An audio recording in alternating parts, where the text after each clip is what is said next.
신약성경 263페이지 고린도전서 1장 18절에서 25절까지 말씀을 같이 교독하겠습니다.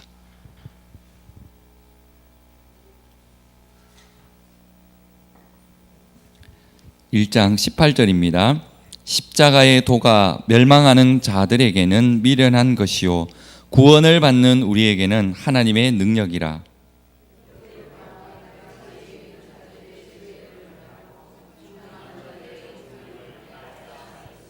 지혜 있는 자가 어디 있느냐? 선비가 어디 있느냐? 이 세대의 변론가가 어디 있느냐? 하나님께서 이 세상의 지혜를 미련하게 하신 것이 아니냐?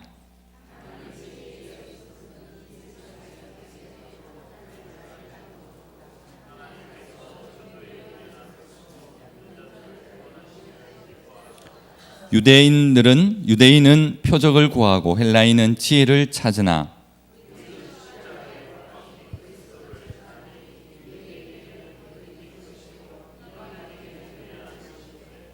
오직 부르심을 받은 자들에게는 유대인이나 헬라인이나 그리스도는 하나님의 능력이요 하나님의 지혜니라.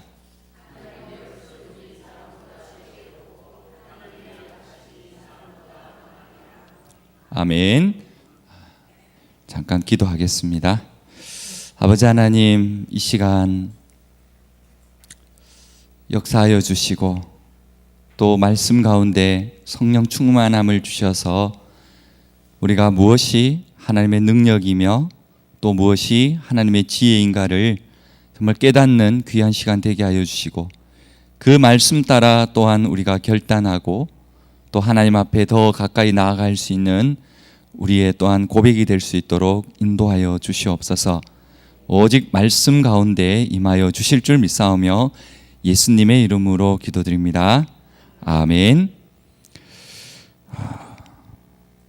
모든 종교나 또 이 회사나 아니면 그 사회 단체에 보면은 자신들의 그 정체성을 나타내기 위해서 심볼 마크라는 것이 있습니다. 좀 다르게 말하면 이제 상징이라는 어떤 그런 이미지를 가지고 있죠. 유대인들의 상징은 별입니다. 두 개의 삼각형을 맞물려서 이렇게 되어 있습니다. 보이십니까? 보신 적 있습니까? 이게 유대인들의 상징입니다. 이 별은 이스라엘 국가에도 들어가 있습니다. 많이 보셨을 겁니다. 이것을 다른 말로 말하면 다윗별입니다. 왜 다윗별이겠습니까? 다윗 같은 그런 메시아를 기다린다는 소원을 이스라엘은 이 별에 담아두고 있습니다. 그래서 다윗별이라고도 그렇게 부릅니다. 또 하나 있는데 이 공산주의를 상징하는 게 있습니다. 공산주의는 망치와 낫입니다. 이거입니다. 혹시 본 적 있으십니까? 이렇게 옛날 소련의 국기에 있는 거죠. 저도 이거 잘 몰랐는데 이렇게 반달형이 된 게 낫입니다.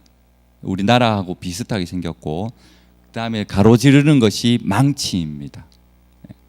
망치는 노동자를 나타내고 낫은 농부를 나타내겠죠.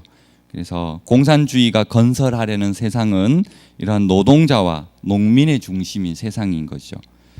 불교의 상징은 무엇입니까?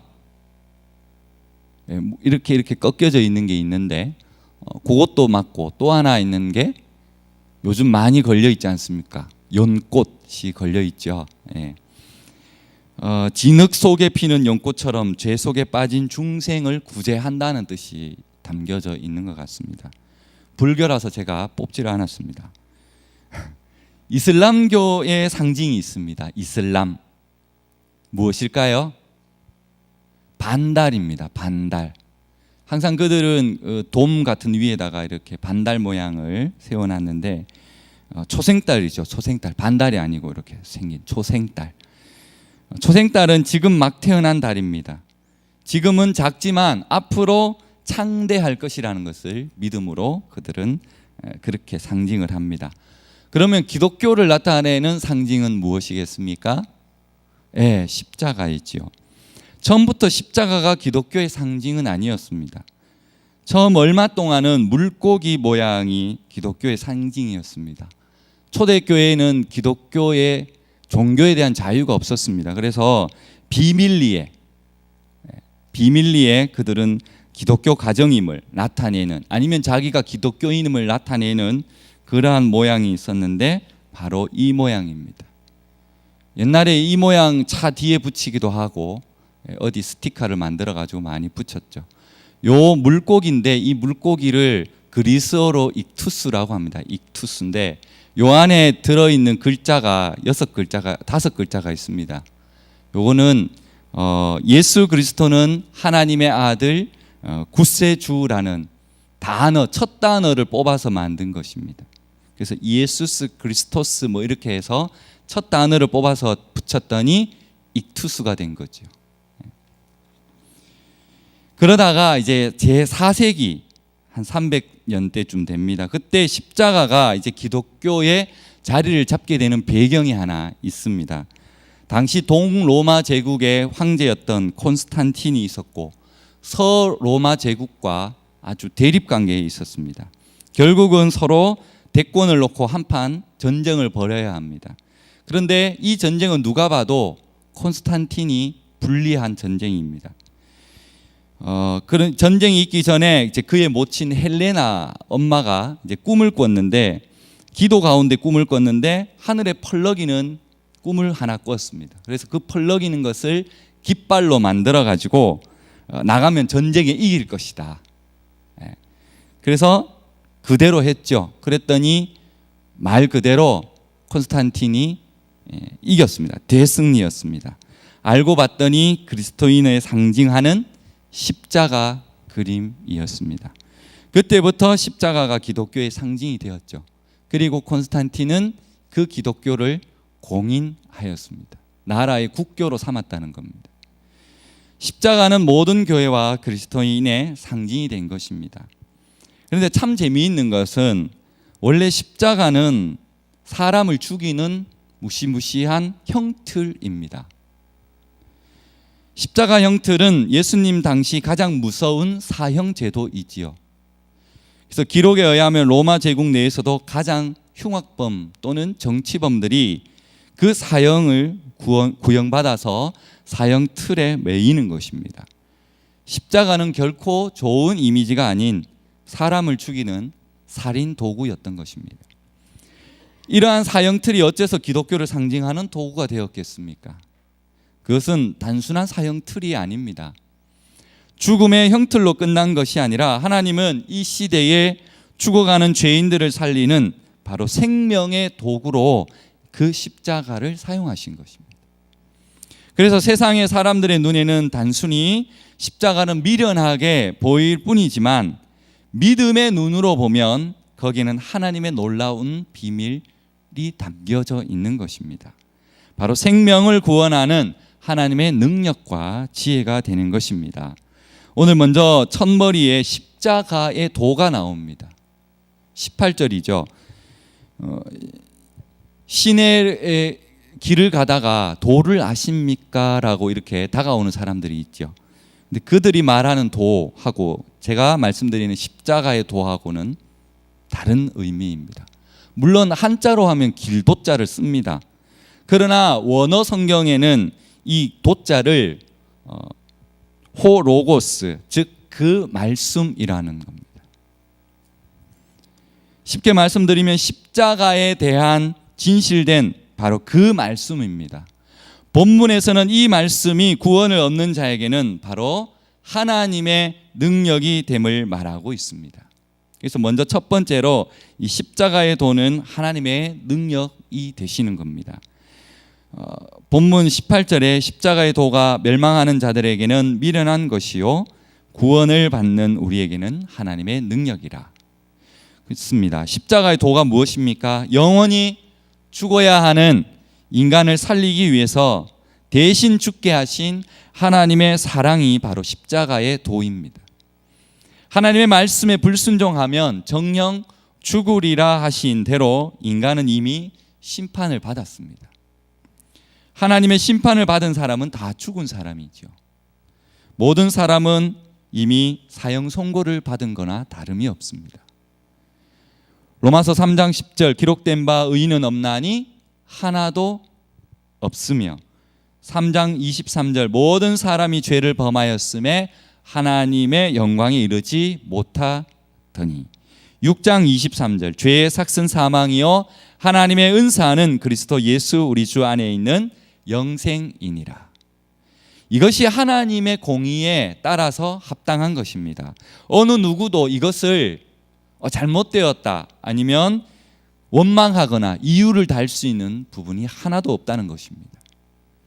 그런데 그리스도의 속죄는 너무나 신비롭고 놀랍지요. 하나님은 바꾸지 않았습니다. 그리스도께서 돌아가신 것은 하나님을 바꾸기 위한 것이 아닙니다. 그리스도는 도덕적 상황을 바꾸기 위해서 십자가에서 돌아가신 겁니다. 다시 말씀드리면 하나님이신 바로 예수님이 친히 대속의 제물이 되어주셔서 우리가 우리의 죄가 불의해서 깨끗하게 되었다는 것이 바로 예수님의 십자가의 도입니다. 요한 1서 1장 9절 만일 우리가 우리 죄를 자백하면 그는 미쁘시고 의로우사 우리 죄를 사하시며 우리를 모든 불의에서 깨끗하게 하실 것이요. 할렐루야. 그렇습니다. 이 공의가 우리에게는 불공평을 보지 않고 공평함을 보기 때문에 우리가 의롭다함을 받을 수 있는 겁니다. 이것이 교리로 말하면 칭의입니다. 계속해서 로마서에 보면 로마서 3장 28절 그러므로 사람이 의롭다 하심을 얻은 것은 율법의 행위에 있지 않고 믿음으로 되는 줄 우리가 아노라. 로마서 5장 1절 그러므로 우리가 믿음으로 의롭다 하심을 받았으니 우리 주 예수 그리스도로 말미암아 하나님과 화평을 누리자. 우리가 믿음으로 의롭다함을 받은 것은 하나님의 십자가 고난이 바로 도덕적인 그 상황을 바꾸어 놓았기 때문에 가능한 것입니다. 사랑하는 성도 여러분, 십자가의 능력이 어떤 것인지 이해가 되십니까? 십자가가 없었다면 우리의 죄사함도 또한 우리의 의로움도 또한 영원한 생명을 얻을 길이 없다는 것입니다. 십자가의 도는 바로 이러하기 때문에 하나님의 능력인 것입니다. 십자가는 모든 삶의 핵심이고 또한 역사적인 핵심입니다. 십자가를 붙드는 것은 모든 것을 얻는 것이고요. 십자가를 놓는 것은 모든 것을 잃는 것을 말하겠지요. 따라서 십자가를 굳게 붙잡는 저와 여러분이 되시기를 소망합니다. 이슬람 이야기가 잠깐 나왔지만 이슬람교에 대한 자료를 이렇게 잠깐 보면 놀라운 이렇게 대목이 하나 있습니다. 그들이 읽는 그 경전을 코란 또는 꾸란이라고 하는데 이 코란은 예수를 믿으라라고 되어 있습니다. 부정하지는 않습니다. 참 많은 부분들을 예수님에 관해서 설명을 해놓았습니다. 이 코란에 나오는 예수님에 관한 기록을 살펴보면 성경에 나오는 부분과 거의 비슷합니다. 동정녀 마리아에게서 나셨고 예수님은 이 땅에 복음을 전하러 오셨고 그 복음을 믿어야 한다고도 가르칩니다. 그리고 죽은 자를 살리시고 병자를 고치시고 놀라운 기적도 행하였다라고 기록되어 있습니다. 또한 예수님께서 승천하신 것과 다시 재림하실 것도 기록을 해놓았습니다. 그러나 결정적인 차이가 하나 있습니다. 그게 무엇이냐면 바로 십자가입니다. 저들은 예수님의 십자가를 생략하거나 또 무시하는 정도가 아닙니다. 그저 적극적으로 예수님은 십자가에서 죽지 않았다라고 가르칩니다. 십자가에서 죽음을 모면한 후 샘이 흐르는 곳으로 갔다, 그렇게만 기록이 되어 있습니다. 그래서 이슬람교는 예수님을 구세주가 아니라 알라, 자기들이 믿는 알라 신이 보낸 위대한 선지자 중에 한 사람으로 그렇게 묘사하고 있는 것이죠. 더 적극적으로 기독교가 예수님을 잘못 가르친다고 그들은 오히려 기독교를 적대시하고 있는 것입니다. 그렇습니다. 십자가가 결정적인 기준입니다. 십자가가 빠진 예수님은 참된 기독교가 아닌 것이죠. 아무리 예수님의 기적을 믿고 예수님의 말씀을 따르고 예수님의 동정녀 탄생과 승천까지 믿는다 해도 십자가에 죽으신 예수님이 빠진다면 그것은 헛된 믿음이지요. 한 걸음 더 나아가서 예수님의 그 십자가를 부인한다면 아무리 예수님을 지켜 세우고 심지어 예수님을 믿어야 한다고 해도 그들은 우리의 대적인 적그리스도가 되는 것입니다. 오늘날 많은 종교 또 많은 사상에서 예수님을 인정합니다. 불교도 인정하는 듯합니다. 지켜 세우고 존경을 표시하죠. 그러나 저들이 말하는 그 예수님 안에는 십자가가 없는 것입니다. 그래서 그 안에는 바로 구원이 없는 것이죠. 나를 살리기 위해 대신 십자가를 지시고 대신 고통을 당하시고 그리고 대신 멸시를 당하시고 대신 고난을 당하셨습니다. 그리고 대신 십자가에 죽으시고 나의 모든 죄를 용서하시기 위한 바로 십자가 사건이 바로 십자가의 도입니다. 그래서 십자가의 도는 생명을 살리기 위한 말씀이라는 것입니다. 내가 죽어야 하는데 내 대신 죄가 없으신 그리스도가 대신 십자가에 죽으심으로 나를 구원해 주신 하나님의 그 사랑을 나타내신 것이지요. 이것이 바로 하나님의 능력인 십자가의 도입니다. 할렐루야. 이 둘째로 십자가의 도는 하나님의 지혜입니다. 본문 24절에 보면 오직 부르심을 받은 자들에게는 유대인이나 헬라인이나 그리스도는 하나님의 능력이요 하나님의 지혜이니라 이렇게 기록되어 있습니다. 이 지혜를 말할 때는 특히 여호와를 경외함이 지혜의 근본이다. 잠언 1장 7절 그리고 9장 10절에 기록되어 있습니다. 이 잠언의 지혜라는 단어가 127번 나옵니다. 그리고 잠언이 1장에서 31장까지 있는데 1장, 2장, 3장 모든 장마다 지혜라는 단어는 항상 들어가 있습니다. 모든 지혜의 근본은 하나님이십니다. 따라서 사람은 겸손하게 그 지혜와 지식을 주신 하나님께 감사하고 또 하나님의 인도하심을 우리는 받아야 할 것입니다. 그것이 사람의 도리가 아니겠습니까? 그런데 많은 사람들이 그렇게 살지 않습니다. 오히려 하나님 앞에 교만하게 굴고 자신이 신보다 더 지혜롭다고 그렇게 착각하며 살아가고 있습니다. 정말 어리석은 행동 아닙니까? 하지만 사람이 아무리 좋은 전략을 세우고 결국 그 성취하는 것은 사람의 계획이 아니라 바로 하나님의 계획입니다. 하나님의 지혜는 전능하시기 때문에 그 어떠한 상황에도 좌절되지가 않습니다. 그것을 잘 말해주는 사건이 역시 십자가의 사건입니다. 대제사장들과 그리고 바리새인들 그리고 사두개인들 유대인들의 그 지도자들은 예수님을 죽이려고 온갖 술책을 부리죠. 그리고 빌라도를 충동질해가지고 주님을 십자가형이라는 가장 잔인한 형태의 사형 방법을 사용해서 죽이도록 만들었습니다. 그리고 제자들이 시체를 도둑질한 후에 부활하셨다라고 거짓말할까 봐 그 두려워서 무덤을 굳게 지키도록 그렇게 만들었지요. 그들은 온갖 거짓말, 음모, 그리고 술책 그러한 것으로 주님의 흔적을 없애버리려고 노력을 하였습니다. 그런데 놀랍게도 이 모든 일들이 지혜로우신 주님의 계획 가운데 일어난 것입니다. 이 십자가가 유대인과 헬라인들 또 불신자들에게는 미련해 보인 것이죠. 그래서 22절에 보시면 유대인은 표적을 구하고 헬라인은 지혜를 찾는다라고 말하죠. 그렇습니다. 하나님의 그 선민이라고 자처하던 유대인들도 십자가의 도는 관심이 없고 표적에 관심이 있습니다. 표적이란 구체적으로 눈에 보이는 것, 기이한 현상들, 그것을 통해서 구원을 나타내 보여달라는 것이죠. 또한 유대인들에게는 신명기에 나와 있는데 이 나무에 달린 자마다 저주 아래 있다고 그렇게 말합니다. 십자가에 달리신 예수님은 저주받은 것이라고 믿는 것이죠. 그래서 메시아가 나무에 달리셨다는 것은 꺼리 끼는 것이라고 그렇게 말하는 겁니다. 이 꺼리 낀다는 것 원어로 찾아보니까 걸림돌입니다. 걸림돌. 십자가에 달리신 예수님이 메시아라는 주장은 그들에게는 걸림돌과 같다는 것이죠. 적어도 그들이 바랬던 메시아는 위풍당당하게 그 로마를 굴복시키고 그들에게 자유를 주실 것으로 그들은 그렇게 믿었던 것입니다. 그러면 또 헬라인들은 어떻습니까? 헬라인들은 지혜를 찾았습니다.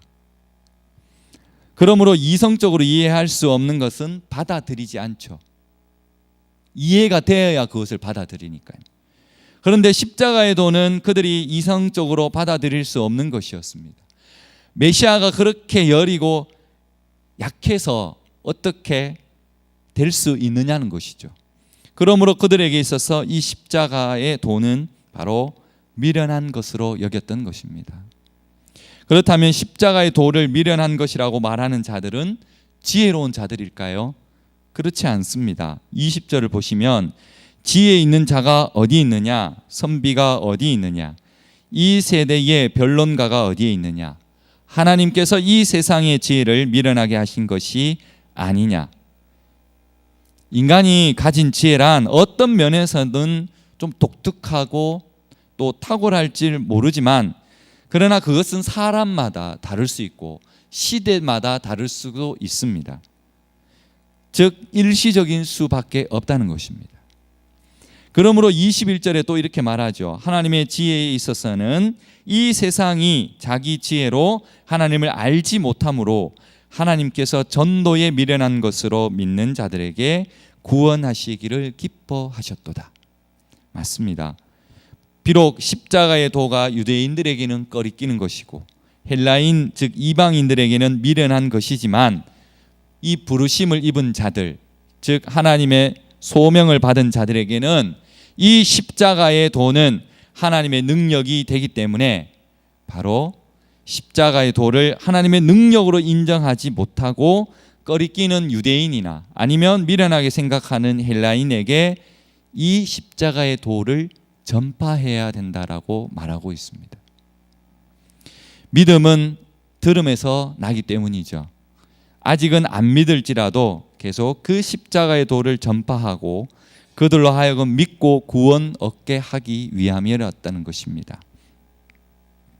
그러므로 구원을 얻은 우리가 해야 할 것도 역시 동일합니다. 우리가 하나님의 부르심을 받아 그 십자가의 도를 믿고 구원받은 사람이라면 우리 또한 십자가에 못 박힌 그 그리스도를 전해야 하는 것이죠.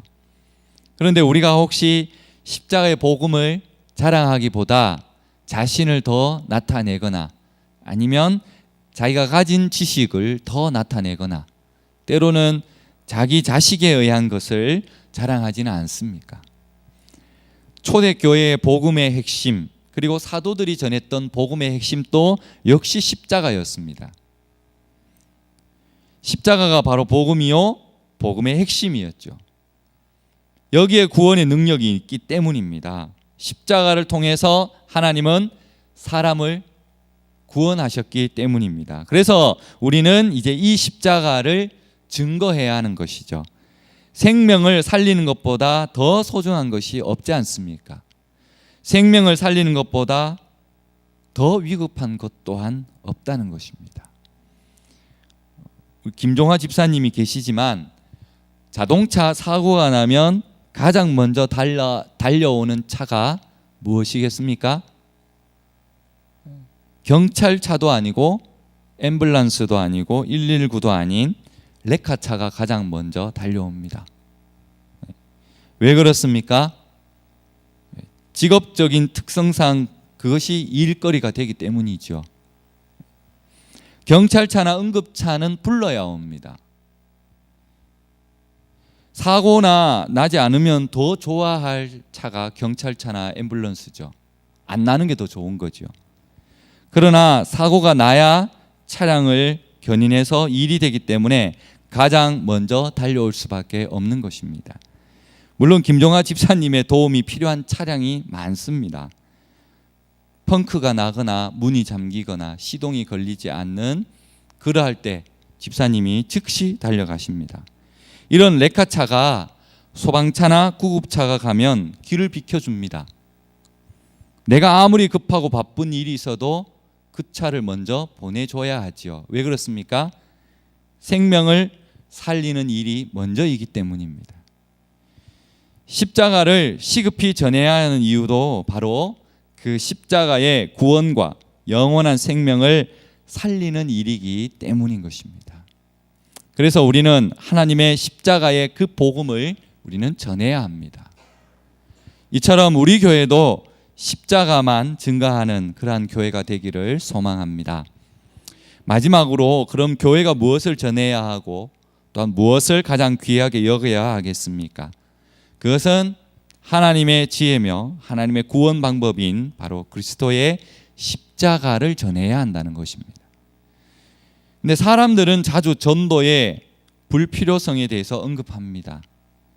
왜 그렇게 말하죠? 요즘 시대 전도한다고 누가 교회 오겠느냐? 이렇게 많이 말씀을 하십니다. 이것은 결국 본문의 말씀처럼 전도를 미련하게 생각하는 이유가 되는 것입니다. 이것은 결국 본문의 말씀처럼 그냥 결과를 보기 때문에 그러한 것이죠. 하지만 하나님께서는 여전히 전도에 미련한 것으로 믿는 자들을 구원하시기를 기뻐하십니다. 사람들의 다양한 관심사와 상관없이 24절에 보시면 오직 하나님의 부르심을 받은 자들에게는 유대인이나 헬라인이나 그리스도는 하나님의 능력이요 하나님의 지혜이니라. 특별히 여기서 주목해야 할 것은 누구나가 전도에 반응한다면, 그죠? 하나님의 그러한 능력 때문에 우리는 전도해야 한다는 겁니다. 따라서 전도는 내가 하는 것이 아니라 결국 하나님의 능력으로 가능하다는 것입니다. 단지 우리는 전도를 위한 통로일 뿐입니다. 바울이 로마서 10장 14절에 이렇게 말합니다. 그런즉 그들이 믿지 아니하는 일을 어찌 부르리요? 듣지도 못한 일을 어찌 믿으리요? 전파하는 자가 없이 어찌 들으리요? 바로 이것이 복음의 통로가 되어야 하는 이유인 것입니다. 그렇기 때문에 우리는 십자가에 못 박힌 그리스도를 부지런히 전해야 하는 것입니다. 나의 전도가 하나님의 능력으로 결실을 맺을 수 있기 때문에 모든 결과는 하나님께 맡기고 우리는 전해야 하는 사명이 있습니다. 요즘 이단들의 세력이 점점 커지고 있습니다. 신천지도 그렇고 하나님의 교회 또 여호와의 증인들은 어쩌면 우리보다 더 열심히 전도하고 있습니다. 이런 가운데 교회가 복음을 올바로 전하지 않고 자꾸 다른 것을 전하면 복음에 목마른 자들이 이단의 교리에 넘어가 이단에 빠지는 일이 생기지 않겠습니까? 이 십자가의 비밀에 대해서 바울은 오늘 본문의 마지막에서 결론을 내립니다. 25절, 하나님의 어리석음이 사람보다 지혜롭고 하나님의 약하심이 사람보다 강하니라. 이것은 인간의 가치가 십자가로 인하여서 역전이 되는 것이죠. 세상이 어리석음으로 간주합니다. 즉 십자가가 실제로는 하나님의 능력이고 하나님의 지혜인 것인데 이 하나님의 어리석음이 인간의 지혜보다 지혜롭습니다. 그리고 하나님의 이 연약함이 사람의 힘보다 강합니다. 지금 고린도 교회 안에 이 인간의 지혜와 하나님의 지혜가 충돌하고 있는 거죠. 고린도 교인들은 인간의 지혜를 더 믿고 있습니다. 그러나 바울은 하나님의 지혜를 믿으라고 말씀하고 있습니다.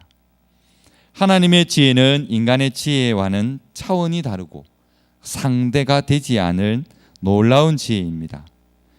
그러므로 바울이 이렇게 말합니다. 하나님의 지혜를 택하라. 하나님의 주신 복음 그리스도가 십자가에 달리셨다는 것을 믿어라. 그러면 그것이야말로 세상을 이기고 하나님의 영광에 참여하는 자가 되는 것이다. 이렇게 말하고 있는 것입니다. 요즘 말로 말하면 줄을 잘 잡아라는 것이죠. 그리스도의 십자가의 줄을 잡을 것이냐, 아니면 세상의 줄을 잡을 것이냐, 하나님을 잡을 것이냐, 아니면 세상의 줄을 잡을 것이냐. 하나님을 믿고 잡을 때에만 우리는 세상을 이길 수 있고 역전할 수 있을 줄 믿습니다. 우리 스스로의 힘으로는 아무것도 역전할 수도 없습니다. 아니, 세상의 죄 아래서 살다가 그냥 죽을 수밖에 없는 존재들입니다. 그러나 하나님의 지혜, 하나님의 그 구원의 방법, 하나님의 사랑의 그 구현인 그리스도의 십자가만이 인간을 완전하게 구원될 줄 믿습니다. 그러므로 우리는 그 그리스도의 십자가를 믿어야 하고, 또한 교회와 성도는 그리스도의 십자가를 전해야 되는 그러한 사명을 가지고 있다는 것입니다. 말씀을 맺겠습니다. 세상 사람들이 아무리 지혜롭다고 해도 자기 생명을 구원하실 분이 누구라는 것을 알지 못한다라고 오늘 말씀합니다. 그래서 예수님을 십자가에 못 박아 죽인 것이죠. 그러므로 십자가의 도를 하나님의 능력이요 지혜라고 믿고 우리는 전하라는 것입니다. 세상 사람들은 증거를 찾고 때로는 표적을 찾고 그렇게 보이라고 말하죠. 또 어떤 이들은, 지식인들은 세상 지식에서 지혜를 찾지만 그 속에는 생명이 없다는 것을 알지 못하기 때문에 우리는 미련하게 보여도 또한 우리는 전해야 하는 것입니다. 예수님이 십자가에 죽으셨던 것처럼 자기 십자가를 지고 날마다 죽으면서 주님으로 사는 것이 바로 하나님의 지혜입니다. 이것을 전하라고 하시는 것이죠. 마지막 때가 다가오고 있습니다. 이 마지막 때를 위해서 우리에게 이 하나님의 놀라운 계획을 이루실 줄 믿습니다.